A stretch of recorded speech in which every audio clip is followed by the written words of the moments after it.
Olá pessoal, tudo bem? Eu me chamo Vani Letícia, sou professora de filosofia do ensino médio. E para os meus alunos queridos que já me conhecem, gente, vamos continuar nossos estudos firmes e fortes enquanto esse momento de afastamento social ainda não passa e ainda tem a necessidade de a gente estar um pouquinho distante para que logo logo tudo isso passe e a gente possa se reencontrar, tá? Mas enquanto esse momento não chega, a gente vai se utilizando desses mecanismos para a gente poder continuar nossos estudos de filosofia, tá? Hoje a gente vai falar sobre a Escola de Frankfurt. Vamos lá?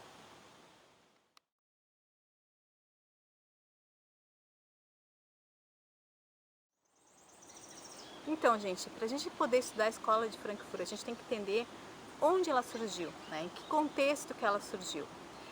E a primeira coisa que a gente tem que perceber é que nas primeiras décadas do século XX existia uma crença muito forte na questão da racionalidade, ou seja, onde é que a razão está levando o ser humano?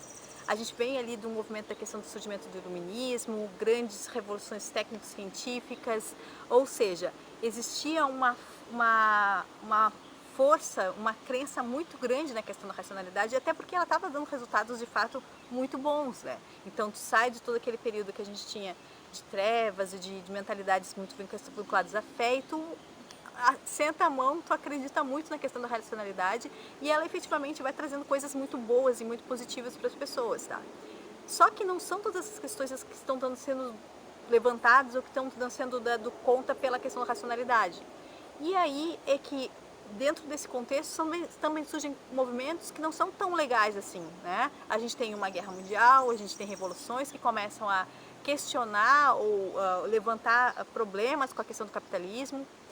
E então surgem pensadores, indivíduos que começam justamente a se questionar, mas então, será que a razão é tudo isso mesmo? Será que essa racionalidade em que a gente está postando nas nossas fichas, ela é tão interessante assim? Será que ela está levando, encaminhando a gente para de fato, por uma questão de crescimento intelectual? A gente está realmente crescendo com ela? Esses são alguns questionamentos que são feitos. E justamente um grupo de homens na Alemanha se reúne e funda a chamada Escola de Frankfurt, tá? Que esse nome foi a partir de 1950 que foi dado para esse grupo. No primeiro momento, em 1923, surgiu o Instituto de Pesquisa Social, era assim que era chamada de Escola de Frankfurt. E esses caras estavam muito influenciados pela questão do advento do marxismo, tá? Então, justamente já é um movimento que contrapõe a própria questão do capitalismo, onde a sociedade está imersa, né, no mundo inteiro.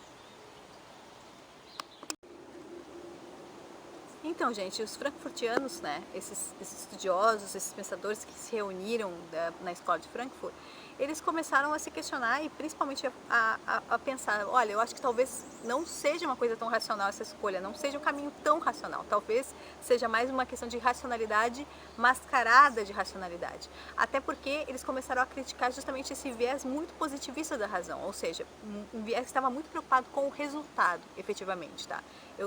Não é muito a caminhada, mas o resultado que a gente tem que obter, que a gente tem que chegar lá e que a gente tem que ter com essa razão, tá? E também com uma uniformização, ou seja, todo mundo tem que ter o mesmo tipo de pensamento, todo mundo tem que seguir o mesmo caminho, todo mundo tem que ter as mesmas orientações. Percebam que se a gente joga isso para os dias atuais, talvez, o que eu sempre falo, né? Talvez esses pensadores hoje, eles chegassem e ficassem bem realmente chocados com o tipo de sociedade que a gente vive e talvez, de novo, eles não teriam nem menor dúvida de que as críticas que eles teceram tinham razões de ser, né? Vamos pegar esse momento que a gente está vivendo agora, onde a gente tem pesquisas que, claro, são dados, né, que são necessários, que são levantados para a gente poder entender o que está acontecendo com a questão da pandemia, né, no mundo, na verdade, não só aqui no Brasil, mas ao mesmo tempo a gente tem pessoas que se utilizam desses dados para dizer, por exemplo, mas o número é pequeno, mas a gente pode tem que fazer uma outra alternativa, porque também tem a questão da economia, que é bem importante. Então, a questão humanística, por exemplo, ela vai sendo deixada de lado. Ou, o que é mais importante é uma questão econômica, que é manter a economia do país aquecida, no caso do Brasil, né? E no caso de outros países também, né? Porque efetivamente a pandemia ela está trazendo consequências econômicas para todos. Então, mas aí vem toda essa questão que as pessoas começam a se perguntar, peraí, mas os números econômicos são mais importantes do que os números de vidas humanas, né? Então, É possível que se a gente tivesse hoje esses mesmos pensadores críticos da escola de Frankfurt, se eles se deparassem com a sociedade que a gente está hoje, é possível que eles tecessem o mesmo tipo de crítica ainda, tá? Isso é uma questão que é pertinente a gente pensar na atualização e na atualidade do pensamento de vários filósofos, né, que fazem o transcurso, fizeram o caminho da filosofia, a história da filosofia como um todo. Então, os frankfurtianos teceram essas críticas muito duras, tá? Principalmente eles estavam preocupados com essa questão de controle da mente, ou seja, com essa uniformização, o mesmo tipo de pensamento, né? Que isso tem uma relação muito forte com a questão do capitalismo, por exemplo. A questão do consumo. Então, muitas vezes a gente não precisa de determinados produtos, mas a gente adquire determinados produtos porque nos é colocado que eles são extremamente necessários e que eles são importantes, e na verdade as pessoas não estão se perguntando muito isso. Será que de fato eu preciso desse produto? Eu preciso consumir isso? Eu preciso comprar isso mesmo? Eu tenho necessidade disso? Ou é uma necessidade colocada para a gente socialmente? Né? Vamos pensar num caso bem simples, que é o que todo mundo tem, que é celular. O celular ele tem algumas funções que são realmente efetivamente importantes, que é mensagem, ligar para as pessoas, que hoje em dia as pessoas quase não se ligam. E também tem hoje essa questão da fotografia, né, que é uma coisa que se tornou muito comum para todo mundo, acesso fácil para todo mundo, e que até, ou depois a gente vai, quando a gente falar do Adorno em arte, a gente vai ver que, por exemplo, será que hoje a gente pode considerar a fotografia uma arte, né, porque qualquer pessoa pode fazer e tem vários recursos que modificam essa imagem também.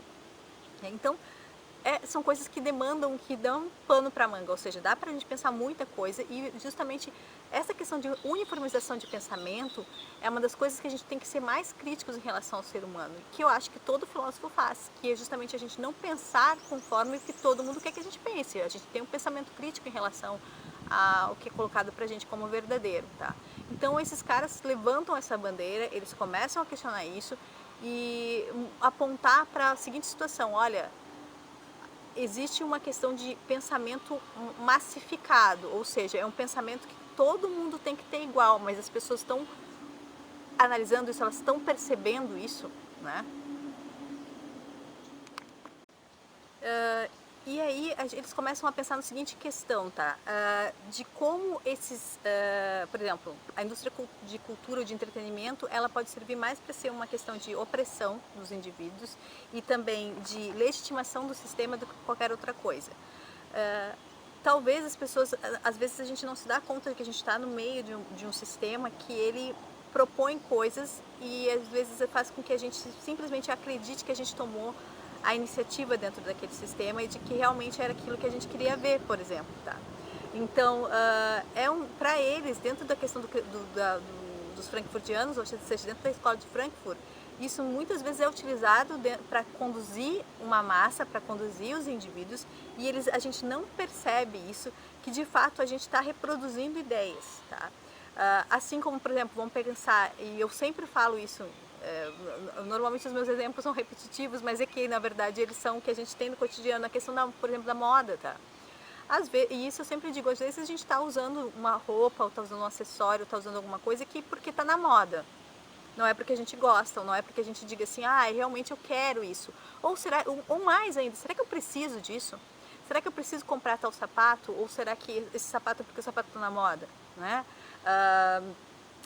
A questão, por exemplo, da pochete, eu sempre brinco com isso em sala de aula, a pochete. A pochete foi uma coisa que na década de 80 era febre, era moda, depois as pessoas acharam absolutamente horroroso, saiu, ninguém mais usa, aí depois agora voltou, mas voltou como? Por quê? Como? Onde? Quem é que estabeleceu que isso agora é a tendência, que isso é o que é legal para se usar?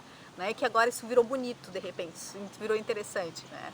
Então, são coisas que se a gente não se toca, se a gente não se dá conta, a gente assim acha que realmente, tudo bem, eu queria isso, né? Não, isso é uma coisa que eu sempre achei bonito, que bom que voltou agora, que bom que tá aí. Mas na verdade são escolhas que são feitas, não são feitas pela gente, elas são feitas primeiramente dentro do sistema, que depois são colocadas pra gente e a gente adota elas ou não, tá?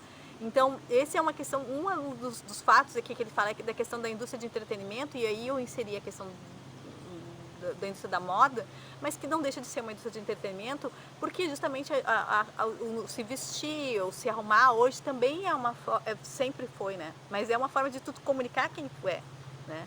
E a partir do momento em que tu comunica quem tu é, tu também está nessa coisa de comunicar o que também a sociedade espera que a gente seja.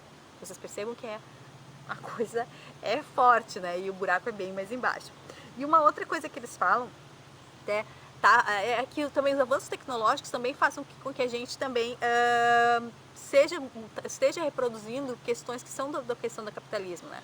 Como eu falei, por exemplo, do celular. Então, será que eu preciso desse celular super ultra moderno que tem 4, 5 câmeras, né? Ou será que o que eu tenho já tá bom para mim, já funciona para as coisas, para os recursos que eu preciso, né? Que é mandar mensagem, de repente fazer uma foto, eu fazer um vídeo, falar com as pessoas, tá? Então, será que eu preciso de algo mais do que isso, né? Será que, na verdade, será que isso não dá conta das minhas necessidades? Será que eu preciso mesmo? E aí vocês percebam que toda hora vem um celular novo, toda hora tem uma coisa nova, geladeira nova, televisão nova. Então sempre assim, as tecnologias elas vão avançando, mas ao mesmo tempo elas avançam para a gente consumir elas. Não é só questão de, é porque é uma coisa que é melhor, não é só porque é uma coisa melhor. Às vezes é um detalhe que é melhor, mas será que sem esse pequeno detalhe aquele produto anterior ele seria tão, digamos, descartável assim? Será que eu preciso realmente descartar? Será que eu preciso todo ano de celular novo? Assim como eu preciso, será que de trocar de carro toda hora? Né? Que são bens que não são baratos e as pessoas têm uma questão do status social que esses bens também dão para as pessoas, tá? E aí a gente cai lá já numa área da questão da sociologia também, tá? Então, percebam que os caras estão criticando algo que até então as pessoas tava tudo muito tranquilo, né? Não, a tecnologia está aí, a gente tá tudo maravilhoso, a racionalidade está nos levando, a gente está começando a ter vários avanços. Só que eles começaram a observar que talvez esses avanços fossem muito mais para ter um controle do que para qualquer outra coisa.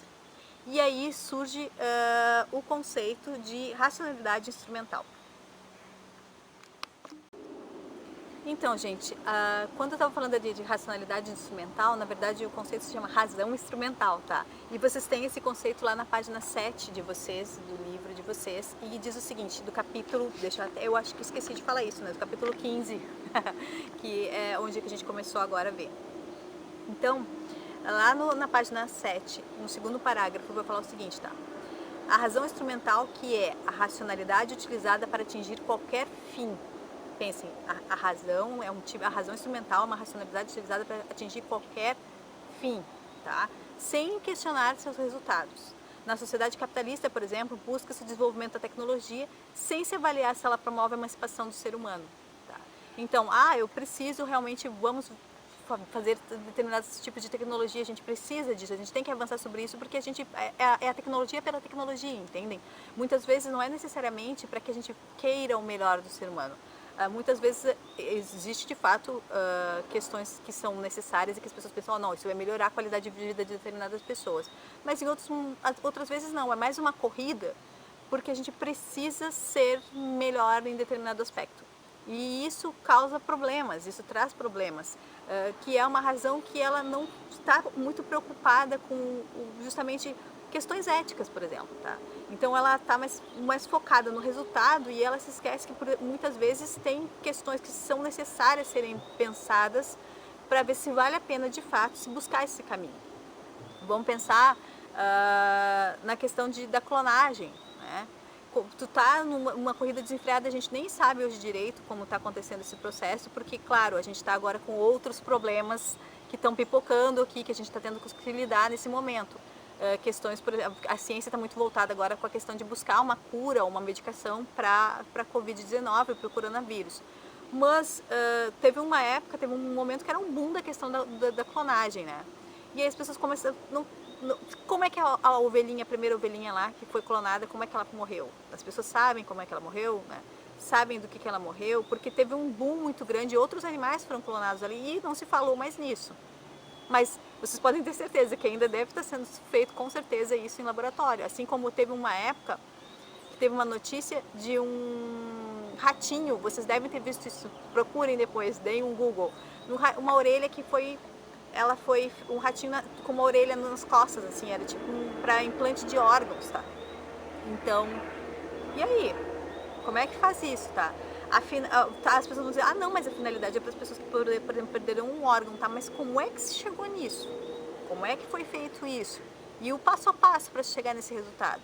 Então, há necessidade de se pensar essas coisas que foram sendo deixadas de lado. Ou, por exemplo, a questão da bomba atômica, né?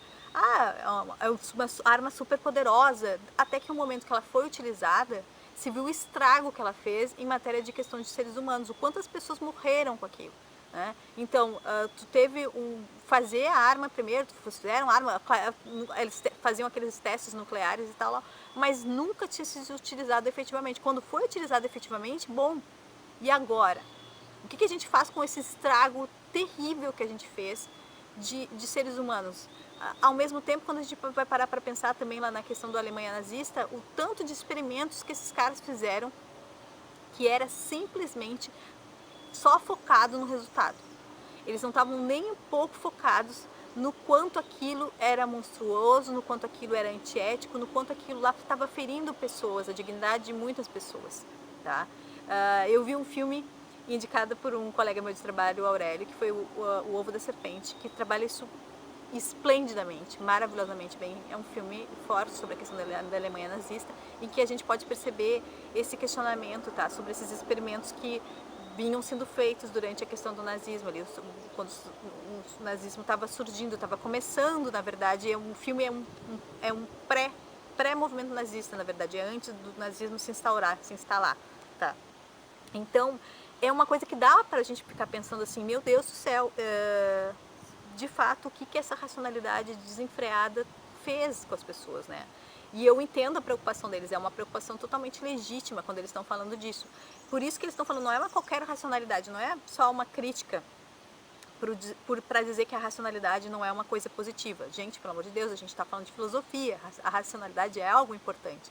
Mas é uma racionalidade que ela é instrumental, ou seja, ela não está se avaliando, ela não está se criticando, ela não está fazendo nada disso, ela está focada muito com a finalidade, e que muitas vezes é uma finalidade de reprodução de ideias do sistema, de tecnologia para o sistema, ou seja, ela não está olhando para o ser humano, ela não está olhando para a natureza, ela tem um outro tipo de preocupação, tá? Tanto é que a indústria cultural, que ele fala ali também, vai justamente falar que os seres humanos estão perdendo o contato com a questão da natureza, né? Olhem hoje em dia o que está acontecendo com a questão da quarentena, de um modo geral, no mundo, com a questão da natureza. Né? Que a gente vê que lugares onde as pessoas estão em isolamento, lá em Veneza, se eu não me engano, os canais estavam limpos, tinham golfinhos nos canais, outros lugares começaram alguns animais a surgir, a reaparecer. Então, é aquela questão assim, aí as pessoas dizem, que eu não gosto desse argumento, mas muitas pessoas vão dizer, olha, a quarentena, o Covid-19, isso veio para fazer com que a gente, para beneficiar a natureza, né, etc e tal. É um olhar que eu não gosto muito.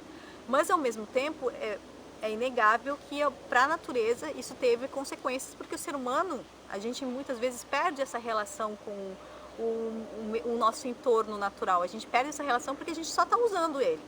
Né? A gente está lá e diz, corta essa árvore aí, está atrapalhando, corta. A gente não se preocupa com o impacto que isso vai ter depois, né?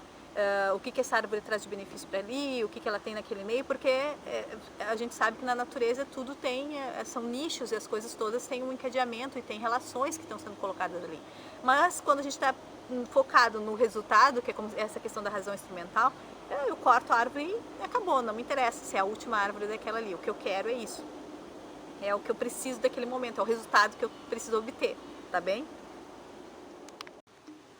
Então, lá na página 7 de vocês mesmos, tá falando no terceiro parágrafo, diz o seguinte: tal racionalidade seria fruto de uma teoria tradicional, como uma proposta pelo cartesianismo. Ela é direcionada para o controle da natureza, que eu estava falando agora, tá? Visando a reprodução da vida de acordo com o estado de coisas, de modo acrítico, que eu estava dizendo também. O que vale a dizer que, na modernidade, as teorias tradicionais seriam moldadas para o capitalismo, tá bem? E ainda diz, destacamos que essa crítica não é direcionada às ciências como um todo, mas à influência do modelo das ciências naturais nas ciências sociais desde o século XIX, como manda a cartilha positivista. Sobretudo, o positivismo lógico no início do século XX, tá? E aí vem uma citação que eu vou pedir que vocês marquem lá na página 7, que ela é uma citação gigante, que fala justamente sobre esse pensamento positivista, que é um pensamento muito voltado para as questões de resultados, tá? Que vai lá uma partezinha vai dizer: o positivismo caracteriza-se por conceber um tipo de razão subjetiva, formal e instrumental, ó, a palavrinha aqui de novo, cujo único critério de verdade é seu valor operativo, ou seja, seu papel na denominação do homem e da natureza. A razão desembaraça-se da reflexão sobre os fins e torna-se incapaz de dizer que um sistema político ou econômico é irracional. Por cruel e despótico que possa ser, contanto que funcione, a razão positivista o aceita e não deixa o homem outra escolha a não ser resignação. Pensem que tristeza. Tá? Então, que adianta ter uma racionalidade se ela não pensa sobre o que ela está fazendo? Tá? Se ela não olha para o que ela está buscando, se ela simplesmente ela quer dominar a natureza, ela quer dominar o ser humano e ela não tem um movimento de criticidade. Fazer na natureza é isso, mas eu prefiro estar no meio da natureza do que estar distante dela. Tá? Se tu não consegue observar isso com criticidade e ver que é um movimento que não é bom, tá? Ele não é um movimento positivo nesse sentido, principalmente se a gente parar para analisar nas coisas que estão acontecendo hoje em dia, meu Deus. Então assim, ó, cai como uma luva, tá? Tudo que os caras da escola de Frankfurt estavam falando. Tu pensar num sistema econômico que ele está completamente desvinculado da questão humanitária, é justamente tu dar um soco nas pessoas e tu pensar justamente na questão só de números e não pensar nas vidas humanas. Eu fico até emocionada, porque essa semana agora que passou, eu vi no jornal, né? Era uma situação de um rapaz que estava numa fila e ele estava buscando esses R$ 600 de auxílio que agora o governo está disponibilizando para as pessoas que não têm vínculo empregatício, etc. e tal.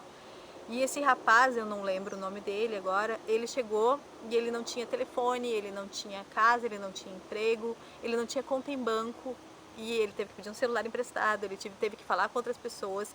E ele, depois que ele conseguiu se cadastrar, de ter feito tudo isso para conseguir os R$ 600, ele virou para a câmera e ele disse: eu sou fulano de tal e eu existo, né?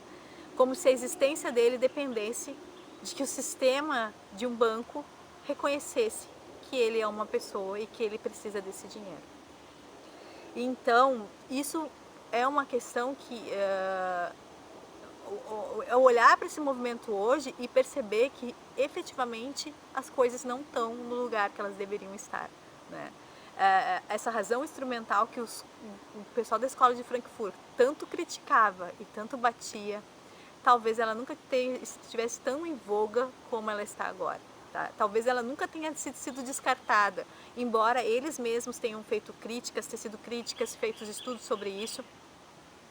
É de olhar para a nossa sociedade e perceber que as coisas não estão onde elas deveriam. Tá? Então, não à toa, não foi por acaso que eles fizeram essas críticas. Então, é um movimento da gente perceber que efetivamente essa razão que é meramente instrumental, ela é ruim até de chamar de razão, né? Então, gente, para finalizar, assim, é importante que a gente perceba que o que eles estão mostrando aqui, a escola de Frankfurt, é que esse movimento de se analisar essa razão instrumental coloca nas mãos dos indivíduos, nas mãos dos seres humanos, a responsabilidade pelas suas ações. Ou seja, essa razão que foi ocupada durante tanto tempo, que foi valorizada durante tanto tempo e que foi-se dita durante algum tempo também que ela era neutra, ela não é neutra. Ela tem a ver com a questão das necessidades e das opções que são feitas dos seres humanos de um modo geral. E uma outra coisa que é feita por eles é que essa crítica deles é uma busca por uma modificação dessas ações, ou seja, a tentativa de falar para os seres humanos que é possível, sim, a gente modificar essa situação. É possível que a gente olhe para a questão da racionalidade e que a gente converta esse movimento, se tire essa instrumentalização, essa, digamos, essa robotização, essa mecanização da racionalidade sem focar, que tirou esse foco do caminho, do percurso, que está só muito buscando a finalidade, e se consiga transformar ela para algo que de fato possa mudar digamos assim, ser boa, né? Ser útil para todos os seres humanos. E isso vocês encontram lá na página 8, tá? Que vai falar o seguinte: a teoria crítica seria caracterizada por um comportamento crítico em duplo sentido.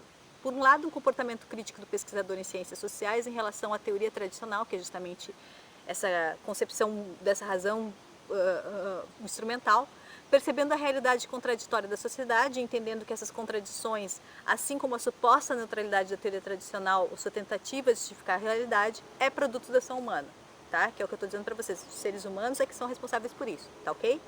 E por outro lado, um comportamento crítico em relação à sociedade, reconhecendo essas contradições que a gente tem, né? Por exemplo, a divisão de classes, a desigualdade social, que são coisas que a gente também não tem como negar que são existentes, mas também a possibilidade de alteração de tal realidade, ou seja, de uma emancipação humana. Então, não é só uma crítica que vai chegar e dizer o seguinte: olha, tá tudo errado. É uma crítica que vai dizer, tá tudo errado, mas a gente pode melhorar, tá ok? E aí eu lembrei, quando eu estava escrevendo e pensando a aula aqui, que a gente já tô quase no finzinho, vocês estão vendo que está desfocando porque a luz se foi, o sol se foi, mas ainda assim é o mais importante o conteúdo do que a imagem propriamente dita, tá? Eu estava pensando no filme do Charlie Chaplin, que é Tempos Modernos, e que tem uma cena clássica que ele está lá naquela fábrica em que depois ele entra numa engrenagem lá no meio, tá? Então a gente também pode parar para pensar o quanto que a gente serve de engrenagem no meio de tudo isso, né? Como é que a gente pensa no produto final, ou a gente é só uma pecinha lá no meio de tudo isso, sendo utilizado para alguma finalidade, ou para alguém, ou por alguém, né? Isso é um questionamento que a gente deve se fazer sempre que possível. Não podemos enlouquecer com isso, mas a gente tem que pensar sobre isso sim, porque é importante, porque senão tudo se torna muito distante, né? E parece que todo mundo todo mundo pode fazer, mexer com a minha vida, e eu na verdade não tenho escolha sobre ela. E a gente tem escolhas, sim, tá bem? Por hoje era isso, espero que vocês tenham gostado do bate-papo rápido, tá bem?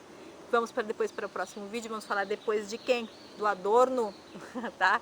Então, um beijo grande para todo mundo e até o próximo videozinho do nosso bate-papo filosófico.